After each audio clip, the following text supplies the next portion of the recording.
Jadi saya tidak komentar terlalu banyak tentang wacana yang diberikan oleh KJRI. Karena itu seperti barang mentah yang dilempar keluar untuk tes ombak atau hanya untuk mengecek kalian responnya seperti apa. Kalau saya berpikiran positif karena dia adalah kebanggaan kita semua sebagai TKW di Hong Kong. Saya yakin dan percaya KJRI akan membantu kita. Tapi kita lihat aja. Karena sekarang ini barang mentah, Mbak. Percuma kita rapatkan, kita omongkan, kita ngocehkan, kita keluar-keluarkan kalau barang mentah. Mungkin KJRI lagi tes ombak aja sih menurut pendapat saya. Jadi kalau tes ombak itu biasanya mental di kita kalau kita salah mengartikan. Jadi saya berpikiran positif bahwa KJRI adalah tempat perlindungan kita, tempat kita mengadu, tempat kita berada di situ. Pastinya KJRI ada term and condition di mana dia akan tahu apa yang perlu mereka lakukan. Saya cuma menyorotin hasil akhir aja deh. Karena siapa sih saya sadar diri, sadar rai, sadar posisi, dan tidak ada siapapun yang menanyakan tentang tanggapan saya. Orang-orang besar aja berbicara pun nggak ditanggapin, apalagi saya. Ya. Saya berpikiran positif bahwa KJRI, saya yakin dan percaya akan membela kita. Karena semuanya masih digodok. Cuman apa yang saya lemparkan kemarin tentang wacana itu, karena bahasanya itu tidak saya pahami. Maklum, saya itu S2, SD sama SMP. Jadi bahasa KJRI kan terlalu tinggi tuh, Mbak. Mungkin daya pikir saya itu, daya tangkap saya itu lemah. Jadi nggak paham aku kadang-kadang kalau ada orang nulis api-api itu malah gak paham. Maksud tuh lah ono masalah iki ngomongnya sing rada lanyah ngono. Iya, tapi ya pemerintah kan ngomongnya gak mungkin diasmu, ngono kan gak mungkin tuh. Iya Mas Yuni, kenapa saya tidak ingin jadi pegawai ngomong sakarku yang mudah dipahami oleh kita. Karena banyak orang-orang kalau sudah terlibat dengan pihak pemerintahan, mereka harus mempertanggungjawabkannya dengan baik. Kan nggak mungkin kalau staf KJRI ngomongnya kayak Miss Yuni. Jadi kalau menurut pendapat saya, kalian semuanya tenang-tenang saja deh. Nggak usah berpikiran yang enggak tentang ini, tentang itu. Kalau pulang nggak dapat tiket, apa kan masih digodok tuh. Ya kalau pihak Hong Kong menyatakan ini job hopping dan akan tidak mengeluarkan visa, ya ora apa-apa lho. Berpikiran positif, golek negara liya. Wes ora usah mikir banter-banter, Mbak. Hong Kong ora nrimo, negara liya nrimo. Sumben 5 tahun kas, 2 tahun kas, ya gak balik mrene lek wajib butuh Hong Kong. Ya paling sing keter ya wong Hong Kong. Pembantune saiki ndek kene ya Hong Kong ya susah. Ya ora. Jadi wis ora usah mikir.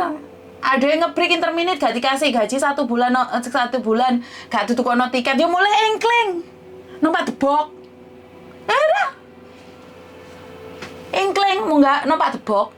Saya berpikiran positif, gak diterima Hong Kong pindah negara liya. Walah is ngono ae to. Bener apa lah? Banyak negara lain. Ora usah heboh. Aku pribadi tuh kalau memang KJRI tidak bisa memperjuangkan, ya wis ora apa-apa. Ya mulai loh. Wong tragutur negarane awake dhewe kok. Hong Kong berhak atas kehidupan mereka. Aku gak kate ngompor-ngompori sembarang-barang. Ora apa-apa sekarang. Satu hal. Lek emang gak ada tulisannya rezeki di sini, perjuang piye-piye ora masalah. Taiwan je buka, Bro. Singapura je buka, aku ya je iso mbabu. Aku ya je iso ngosek WC. Iya, Bro, saya ana telepon masuk. Halo? Mam Yuni? Yes. Ini masuk YouTube sekarang atau enggak ya? Sudah masuk YouTube, Mbak. Aku lagi live sekarang. Ada yang... Oh iya, saya tahu. Jadi tadi saya lihat yang kontennya yang punya pacar Jerman itu.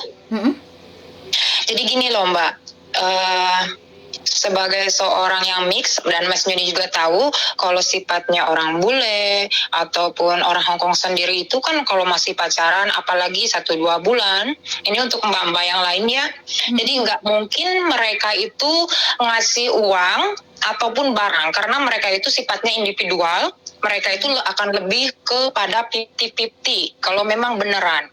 gitu loh, beneran pacaran.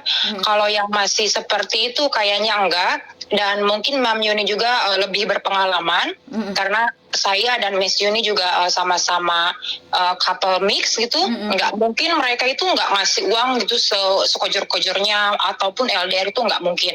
Kecuali satu, Anda itu bukan dipacarin tapi dibayar, gitu loh. Oke, betul. Betul. Nah, dan satu lagi, karena ini tadi saya lihat kayak scammer kayak gitu itu banyak sekali, dan saya hanya ngasih saran buat mbak-mbak di luar sana. Jadi bule pun juga ada scammer, dan karena mereka itu melihat potensi, mbak-mbaknya itu terlalu berambisi mencari pasangan yang saya emang nggak apa-apa namanya bule, yang penting bisa mengangkat derajat. Kalau mereka itu melihatnya itu nggak di sana. Kalau untuk mbak saya sarankan, kalaupun mau mencari jodoh gitu kan, jangan sampai standarnya yang terlalu gitu, boleh, tapi jangan juga menurunkan derajat kita sebagai seorang perempuan, karena dimanapun laki-laki itu mereka cari yang untuk jadi seorang ibu, untuk jadi seorang pasangan yang lebih baik, apalagi orang Hong Kong ataupun orang bule sekalipun, mereka itu mau mempunyai perempuan yang tinggal di rumah, tetapi lebih baik orang-orang yang mau juga berkembang. Itu yang saya tahu.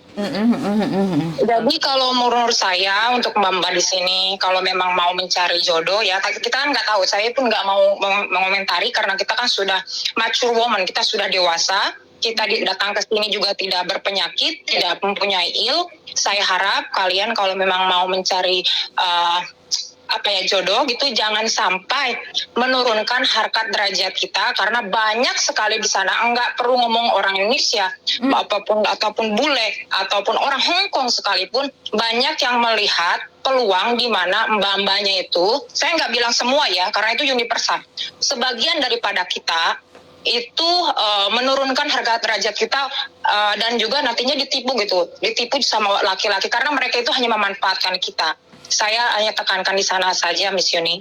Siap, terima kasih atas pengingatannya, karena banyak orang berpikir bahwa menikah dan memberikan sesuatu lebih awal itu untuk suatu kebahagiaan. Padahal saat kita meminta, kita tidak akan mendapatkan apapun.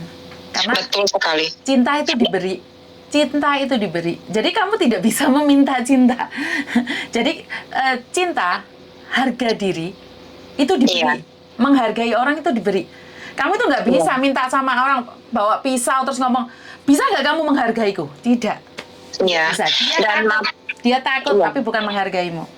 Iya, dan juga kalau untuk saya tekankan sekali lagi, kalau bule itu tidak akan pernah ngasih uang di awal. Karena sifat bule itu 50-50 dari awal. Nggak mungkin ngasih uang, kecuali kamu dibayar. Kecuali mereka, karena namanya relationship, kamu dan saya itu nggak mungkin tidak ada niat untuk saling mengenal, dan juga kamu itu dibayar ya, itu aja. Karena bule itu, karena saya kerja di restoran bule, mereka itu tidak mungkin ngejeng kamu. Bule itu sharing. Kalau makan itu kamu bayar, mbakku bayar, aku bayar. Iya, benar banget. Meskipun sama keluarga itu, ataupun sama teman itu 50-50, ya benar. Enggak, mereka itu bayar. Jadi karena saya kerja di restoran, walaupun itu sudah pacaran satu rumah, bayar rumah itu paruan. Iya. Dan juga poin yang kedua, saya mau mengingatkan sekali lagi, kalau memang Anda mau punya niat yang misalkan untuk berkeluarga atau berpacaran, kita kan semua sudah dewasa ya. Di sini mungkin ada pengalaman di rumah tangga yang sebelumnya. Tanya lagi sama, mungkin kalau maaf ya, ini saya spesifikasinya ke bule ataupun orang Hong Kong sekalipun, tanya dari awal, Anda mau sama saya di hubungan ini mau menjadi pacar saja dan hidup bersama, atau hanya seperti itu saja, atau dinikah. Kalau Anda niat dinikah, prinsip Anda jangan pernah turunkan standar hidup Anda. Itu aja. Siap. Jadi terima kasih, itu aja Mam Yuni. Nggak ada yang lain. Saya harap tidak akan ada lagi kedepannya seperti scammer. Maksudnya scammer itu pasti akan ada terus sampai kita mati, dan kitanya jangan sampai dibodoh-bodohi juga. Kita harus saling mengingatkan. Terima kasih sekali kamu punya berbagi cerita kepada kita, karena sekali lagi demi menyelamatkan satu orang, kita memang harus speak up. Terima kasih sekali. Matur suwun. Bye-bye. Oke, terima kasih sekali. Ini adalah masukan yang baik, karena kemungkinan besar dia punya pasangan bule ataupun orang lokal, di mana dia tahu bahwa mereka itu tidak ada yang gratis, Mbak. Jadi, jujur aja, saya sama suami saya, kalau saya tidak punya kelebihan, nggak mungkin dia nikah sama saya. Secara logika. Telepon masuk meneh sebentar. Halo?